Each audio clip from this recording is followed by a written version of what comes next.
হেৰুৱা ঘোঁৰাটো বহুত দিনৰ আগৰ কথা।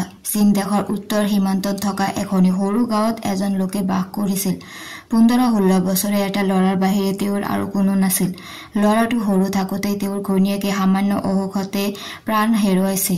পিতা-পুত্ৰ দুয়ো ইজন সিজনৰ সংগী। মানুহজনৰ এটা বিশেষ গুণ আছিল যে আচম্বিতে ঘটা ঘটনাবিলাকৰ ভৱিষ্যত পৰিণাম কি সেই কথা অতি সঠিকভাৱে ক'ব পাৰিছিল।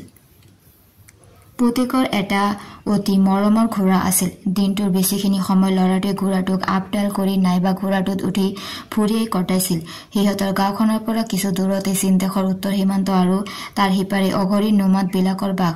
দুৰ্ভাগ্যবশতঃ কথা নাই বতৰা নাই এদিন হঠাতে সেই ঘোঁৰাটোৱে সীমা পাৰ হৈ সেই নোমাদবিলাকৰ মাজত সোমালগৈ। সেইটো ঘূৰাই পোৱাৰ কোনো আশা নেদেখি ল'ৰাটো দুখতে অস্থিৰ হৈ উঠিল।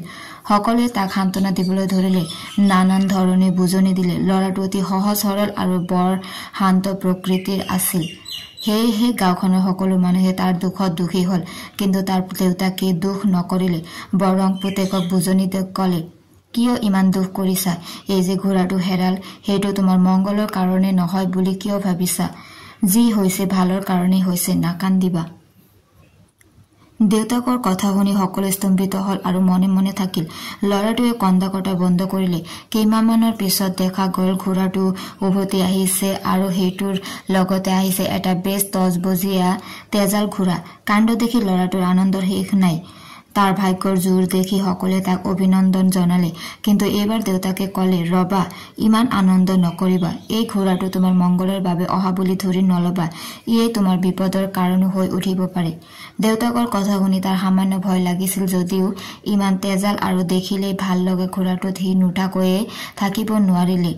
এনে এটা সুন্দৰ ঘোঁৰাৰ গৰাকী হোৱাত ঘৰখনৰো মৰ্যাদা বৃদ্ধি হল। সি এতিয়া এই নতুন ঘোঁৰাটোতহে উঠি ফুৰিবলৈ ধৰিলে। দেউতাকৰ সকিয়নিৰ কথা মনত পৰিলেও লোভ সম্বৰণ কৰাটো তাৰ পক্ষে সম্ভৱ নহল। কিন্তু সেই সকিয়নিয়েই এদিন সঁচা ৰূপ ললে। ঘোঁৰাটোত উঠি ফুৰোতে হঠাতে এদিন ঘোঁৰাৰ পৰা পৰি তাৰ কৰঙণৰ হাড়ডাল ভাগি থাকিল। ডাক্তৰে বৰ ডাঙৰকৈ প্লাষ্টাৰ কৰি দিয়াত সি বিচনাত পৰি থাকিবলগীয়া হল। লগ সমনীয়াই আহি তাক সান্তনা দিলেহি। কিন্তু এইবাৰ দেউতাকে ক'লে, ৰবা, দুখৰ বৰ এটা কাৰণ নাই। যি কৰে ভগৱানে ভালৰ কাৰণেই কৰে। হয়তো কিবা ভালৰ কাৰণে তোমাৰ হাড়ডাল ভাগিল, সেয়েহে দুখ নকৰিবা। বহুদিন সি বিচনাত পৰি থাকিবলগীয়া হল। শেষত হাড় জোৰা লাগিল যদি ভৰিখন দুৰ্বল হৈ থাকিল। খোজ কাঢ়োতেও সামান্য লেকেচিয়াই খোজ দিবলগীয়া হল। এইদৰে এটা বছৰ পাৰ হল। এনেতে এবাৰ অঘৰী নোমদবিলাকে সীমা পাৰ হৈ দলে বলে আক্ৰমণ কৰিবলৈ বুলি সিহঁতৰ দেশত সোমালহি। চীনৰ সীমান্ত প্ৰদেশৰ মানুহবোৰে উৎপত্তি আক্ৰমণ কৰিলে যদিও যুদ্ধ দুই পক্ষৰে বহুত মানুহ মৰিল।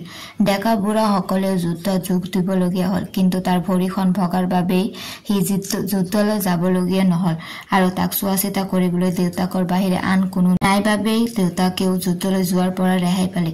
সিহঁতৰ গাঁৱৰ বহুত মানুহে যুদ্ধত প্ৰাণ এৰিলে। সঁচাকৈ দেখা গল ভৰিখন তাৰ মংগলৰ বাবেই ভাঙিছিল। ভগৱানে যি কৰে মংগলৰ বাবে কৰে, দূৰদৰ্শীৰ মৰণ নাই।